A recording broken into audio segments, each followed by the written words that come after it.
ನಂದಿ ಕೂಗು ಅಭಿಯಾನ ವಿಶ್ವದ ಒಳತಿಗಾಗಿ ನಂದಿ ಭಕ್ತರ ಸಂಗಮ 12ನೇ ಶತಮಾನದಲ್ಲಿ ವಿಶ್ವಗುರು ಬಸವಣ್ಣವರ ನೇತೃತ್ವದಲ್ಲಿ ಶರಣ ಚಳುವಳಿ ಜರುಗಿದ ನಂತರ ಬಸವನಾಡಿನ ಮೇಲೆ ವಿದೇಶಿಗಳು ಅನೇಕ ಬಾರಿ ದಾಳಿ ಮಾಡಿದ ಸಂದರ್ಭಗಳಲ್ಲಿ ನಂದಿ ಸಂಸ್ಕೃತಿಯನ್ನು ಉಳಿಸಿ ಬೆಳೆಸಿಕೊಂಡು ಬಂದ ಶ್ರೇಯಸ್ಸು ಗುರು ವಿರಕ್ತ ಮಠಗಳಿಗೆ ಸಲ್ಲುತ್ತದೆ. ಶಾಶ್ವತವಾಗಿ ಲಭ್ಯವಿರುವ ನಂದಿ ಶಕ್ತಿಯನ್ನು ಅವಲಂಬಿಸಿ ನಡೆದರೆ ಸಮಾಜದ ಬಹುಜನರಿಗೆ ದೈಹಿಕ, ಮಾನಸಿಕ ಹಾಗೂ ಆಧ್ಯಾತ್ಮಿಕ ಆಯಾಮದ ಶ್ರೀಮಂತಿಕೆ ಹೆಚ್ಚಾಗುತ್ತಾ ಸಾಗುವುದು ಎಂಬುದನ್ನು ವೀರಗಲ್ಲುಗಳ ಮೇಲಿರುವ ನಂದಿ ಹಾಗೂ ಇತರೆ ಚಿತ್ರಗಳು ತಿಳಿಸುತ್ತವೆ. ಶಿವಾಲಯಗಳ ನಿರ್ಮಾಣವಾಗಿ ಸಂಸ್ಕೃತಿ, ಅಧ್ಯಾತ್ಮ, ಧರ್ಮ, ಶಿಕ್ಷಣ, ಕಲೆಗಳು ವಿಕಸನಗೊಳ್ಳುತ್ತದೆ. ನಂದಿ ಶಕ್ತಿಯಿಂದ ಭೂಮಿ ಜೀವಂತ, ಆರೋಗ್ಯಕರ ಆಹಾರ, ಉತ್ಸಾಹ ಜೀವನ. ರಾಜ್ಯದ 10% ಬಜೆಟ್ ನಂದಿ ಸಂಸ್ಕೃತಿ ಪುನಶ್ಚೇತನಕ್ಕಾಗಿ ಮೀಸಲಿಟ್ಟು ಜೋಡೆತ್ತಿನ ಕೃಷಿಕರಿಗೆ ಪ್ರತಿ ತಿಂಗಳು 11,000 ರೂಪಾಯಿ ಪ್ರೋತ್ಸಾಹಧನ ನೀಡುವ ಯೋಜನೆಯೊಂದಿಗೆ ನಂದಿ ವಿದ್ಯುತ್, ಗ್ಯಾಸ್, ಅಡುಗೆ ಎಣ್ಣೆ, ಗೊಬ್ಬರ, ಔಷಧಿ, ಆಹಾರ ತಯಾರಿಸುವ ಯೋಜನೆಗಳನ್ನು ಜಾರಿಗೆ ತರುವುದು ಕಾನೂನಿನ ಮೂಲ ಉದ್ದೇಶವಾಗಿದೆ ಎಂದು ಬಸವರಾಜ ಬಿರಾದಾರ್ ಅವರು ಅಭಿಪ್ರಾಯಪಟ್ಟರು. ವಿಜಯಪುರ ಜಿಲ್ಲೆಯ ಬಸವನ ಬಾಗೇವಾಡಿ ತಾಲೂಕಿನ ಶ್ರೀ ಸಿದ್ದೇಶ್ವರ ಸ್ವಾಮಿಗಳ ಜನ್ಮಸ್ಥಳ ಹಾಗೂ ಅವರ ತಾಯಿಯ ತವರು ಮನೆಯಾದ ನಂದಿಹಾಳ್ PU ಗ್ರಾಮದಿಂದ ಕರಪತ್ರ ಚಳವಳಿ ಕಾರ್ಯಕ್ರಮ ಜರುಗಿತು. ಈ ಸಂದರ್ಭದಲ್ಲಿ ಕೊಡೆಕಲ್ ಮಠದ ಪೂಜ್ಯ ಶ್ರೀ ಸಂಗಯ್ಯ ಸ್ವಾಮೀಜಿಯವರು ಸಾನ್ನಿಧ್ಯ ವಹಿಸಿ ಮಾತನಾಡಿದರು. ನಿವೃತ್ತ ಕೃಷಿ ವಿಜ್ಞಾನಿಗಳಾದ SP ನಾಡಗೌಡ, ಅರವಿಂದ ಕೌಲ್ಗಿ, ವೆಂಕನಗೌಡ ಪಾಟೀಲ್ ಸೇರಿದಂತೆ ನಂದಿಹಾಳ್ ಗ್ರಾಮದ ರೈತರು, ಯುವಕರು ಭಾಗಿಯಾಗಿದ್ದರು. ನಿವೃತ್ತ ಶಿಕ್ಷಕರಾದ ಬಸವರಾಜ ಮನಗುಳಿ ಅವರು ಕಾರ್ಯಕ್ರಮ ನಿರೂಪಿಸಿ ವಂದಿಸಿದರು. ವರದಿ ಶರಣು ಕಾಟ್ಕರ್, ಸಮಯ TV, K news, Basavana Bagewadi. ಏನಪ್ಪಾ ಅಂತಂದ್ರೆ ಒಟ್ಟು ನಿಸ್ವಾರ್ಥ ಈ ವಿಷಯಕ್ಕೆ ಬಂತು ಅಂತಂದ್ರೆ ಇಲ್ಲ ನಾವು ಹೆಜ್ಜೆ ಇಡಬೇಕು ನೋಡಿ ಏನಾದರೂ ಇದಕ್ಕೆ ನಾವೇನು ಸೇವೆ ಒದಗಿಸಬೇಕು ಅನ್ನುವಂಥ ದೃಷ್ಟಿಕೋನದಿಂದ ನಾವು 3-4 ವರ್ಷದಿಂದ ಇದರೊಳಗೆ ಭಾಗಿದಾರಾಗಿಲ್ಲ. ಶ್ರೀಯುತ ಅರವಿಂದ್ ಕೌಲಿ ಅವರು ಬಂದಿದ್ದಾರೆ. ಅದೇ ರೀತಿ ಇನ್ನೊಬ್ಬರು ವಿಶೇಷದಲ್ಲಿ ವಿಶೇಷ ವ್ಯಕ್ತಿ ಅಂತಂದ್ರೆ ಶ್ರೀಯುತ ವೆಂಕಟಗೌಡ ಪಾಟೀಲ್ ಅನ್ನೋರು. ಅವರು ಕೂಡ ಕೃಷಿ ಪದವೀಧರರು. ವಿಶೇಷ ಅಂದರೆ ನನಗೆ ಹೆಮ್ಮೆ ಅನ್ನಿಸ್ತದ, ಅವರು ಒಡವಡಿಗೆ ಗ್ರಾಮದವರು. ಯಾಕಂದ್ರೆ ನಮ್ಮ ಗ್ರಾಮದವರು ಅಂತ ನಾನು ಒಡವಡಿಗೆ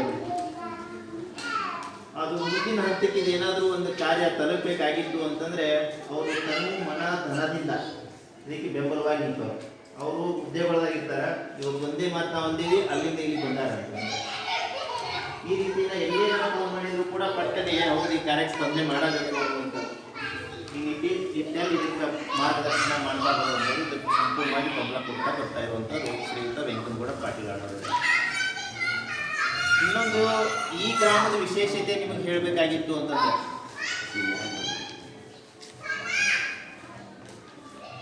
ಇಲ್ಲಿವರೆಗೆ ನಮಗೆ ರೈತರು ಅಂತೇಳಿ ತೆಗೆದುಕೊಂಡ್ರೆ ಈ ಒಂದು ಕಾರ್ಯಕ್ಕೆ ದೊಡ್ಡದಾದಂಥ ಬೆನ್ನೆಲುಬಾಗಿ ನಿಂತಂಥವ್ರು ಯಾರಪ್ಪ ಅಂದರೆ ಸಿದ್ದೇಶ್ವರಪ್ಪ ಅವರ ಜನ್ಮಸ್ಥಳ ಬಿಜ್ರಿಗಿ ಗ್ರಾಮದ ರೈತ. ಆ ರೈತರನ್ನು ಬಿಟ್ಟರೆ ನಮಗೆ ದೊಡ್ಡದಾದಂಥ ಬೆಂಬಲವನ್ನು ಕೊಡ್ತಾ ಇರುವಂಥದ್ದು. ಅಷ್ಟೇ ಹೃದಯದಿಂದ ಇದಕ್ಕೆ ಸ್ಪಂದನೆ ಮಾಡ್ತಾ ಇರೋರು ಯಾವುದಾದ್ರೂ ಗ್ರಾಮ ಇದ್ದರೆ ಅದು ಈ ನಂದ್ಯಾಳ ಗ್ರಾಮದವರು ಎಲ್ಲ ರೈತರು. ಯಾಕಪ್ಪ ಅಂದರೆ ಅಲ್ಲಿಂದ ನಾವು ನಂದಿ ಯಾತ್ರೆ ಅಂತೇಳಿ ನಾವು ಮಾಡಿದೆವು ಮೊದಲ ಹಂತದಲ್ಲಿ. ನಮ್ಗೆ ಗೊತ್ತಿರಲಿಲ್ಲ ಇದು ಸಿದ್ದೇಶ್ವರಪ್ಪ ತಾಯಿ ಊರ ಇಲ್ಲ ಅಂತೇಳಿ. ಆದರೆ ಅವರು ಅವಾಗ ಗೊತ್ತಾಯ್ತು ನಮಗೆ ಇವ್ರು ಯಾರು ವಿಶ್ವನಾಥ್ ಅವರು ಮತ್ತು ಇನ್ನೊಂದಿಬ್ರು ಫೋನ್ ಮಾಡಿದಾಗೇ ನನಗೆ ಗೊತ್ತಾಯ್ತು ಎಲ್ಲ ಇದು ತಾಯಿ ಊರಾದ ಅಂತೇಳಿ. ಅವತ್ತು ನಾವು ಇಲ್ಲಿ ಬರೋಕ್ಕಾಗಲಿಲ್ಲ. ನಾವು ಇಷ್ಟು ಅವತ್ತೇನದು ನಂದಿ ಯಾತ್ರೆ ಅಂತೇಳಿ ಮಾಡಿದ್ದೀವಿ, ಅದರಲ್ಲಿ ಅತಿ ಹೆಚ್ಚು ಯಶಸ್ವಿಯಾಗಿ ಇದೇ ಗ್ರಾಮದಲ್ಲಿ ಅಷ್ಟು ಪ್ರೀತಿಯಿಂದ ಅವ್ರು ನೋಡಿಕೊಂಡು ಬೀಳ್ಕೊಟ್ಟಿರುವಂಥದ್ದು ವಿಶೇಷ ಆಗಿದೆ.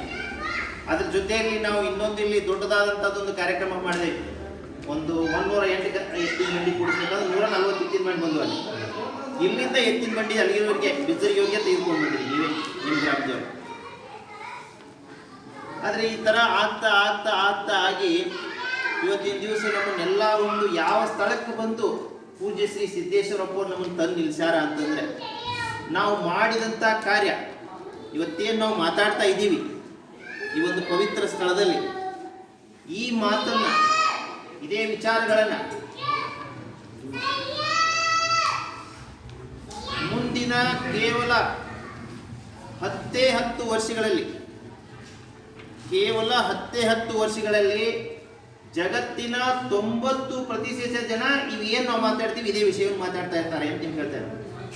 ಅದನ್ನ ಕೇವಲ ಭಾರತ ದೇಶ ಅಂತ ಹೇಳ್ತಾ ಇಲ್ಲ, ಇಡೀ ಜಗತ್ತಿನಲ್ಲಿರುವಂಥ 90% ಜನ ಈಗೇನು ನಾವು ಚಿಂತನೆ ಮಾಡ್ಕೋತ ಬಂದಿದ್ದೀವಿ, ಈ ಸದ್ ಮತ್ತೇನು ನಾವು ಚಿಂತನೆ ಮಾಡ್ತೀವಿ ಇದೇ ವಿಷಯದ ಬಗ್ಗೆನೇ ಮಾತಾಡ್ತಾ ಇರ್ತಾರೆ ಅಂತ ಹೇಳಿ ಅವರು ನಂದಿ ಬಗ್ಗೆ ಬಹಳ ಒಂದು ಹೇಳ್ಯಾರ.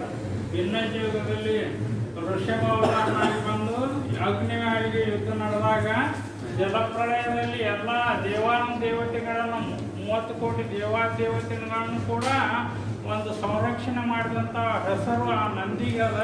ಮುಂದೆ ಅನಮೇಶಪ್ಪಗೆ ಲಿಂಗವನ್ನು ಕೊಟ್ಟು ಅವನ ಪ್ರಾಣವನ್ನು ಉಳಿಸಿದಂಥ ಹೀಗೆ ಅನೇಕ ನಂದಿ ಆಗಮ ಲೀಲೆ ಯಾವ ಅವತಾರದಲ್ಲಿ ಬಂದು ಲೀಲೆಯನ್ನು ಮಾಡಿ ಉಳಿಸ್ಯಾನೋ ಅಂತ ಒಂದು ಅವನ ಹೆಸರು ಅನೇಕ ಯುಗಗಳಲ್ಲಿ ಕೂಡ ಇರುವಂಥದ್ದಾಗ್ಯದ. ಈಗ ಒಂದು ಕಾಲಜ್ಞಾನದಲ್ಲಿ ರೊಟ್ಟಿಗೆ ಒಂದು ಹೊಲ ಹಾಕೋವು, ಭೂಮಿ ತಾಯಿ ಬಂಜೆ ಆದಾಳು, ಹಿಂಗೆ ಅನೇಕ ಒಂದು ಹೇಳ್ಯಾರ. ಯಾವಕ್ಕ ನಾಳೆ ನಾವು ಅನೇಕ ರಾಸಾಯನಿಕಗಳನ್ನು ಹೊಡಿತೇವೆ. ಈಗ ಸದಿಗೆ ಒಂದು ಎಣ್ಣೆಯನ್ನು ಹೊಡೆದು ಭೂಮಿ ತಾಯಿ ಅತ್ಯಂತ ಸೂಕ್ಷ್ಮ ಫಲವತ್ತಾದ ಭೂಮಿಯನ್ನು ಕೆಡಿಸ್ತೇವೆ. ಕೆಡಿಸಿದ ನಂತರ ಅದು ಏನೋ ಒಂದು ಕಾಳು ಬೆಳಿಲಿಕ್ಕಂದ್ರೆ ಅವಾಗ ಒಂದು ರೊಟ್ಟಿ ಸುದೇ ಸಿಗುದಿಲ್ಲ, ಅಂತ ಒಂದು ಕಾಲು ಬರ್ತದ. ಮೊದಲೇ 15ನೇ ಶತಮಾನದ ಎತ್ತರ್ಷರ ಅದಕ್ಕಾಗಿ ತಿಳ್ಕೊಂಡು ನೀವು ಇನ್ನು ಕೃಷಿಯನ್ನು ಅತ್ಯಂತ ಸಾವಯವ ರೀತಿಯಲ್ಲಿ ಮಾಡಿ ನಂದಿಯನ್ನು ಉಳಿಸಬೇಕಂತ ಎಲ್ಲರಲ್ಲಿ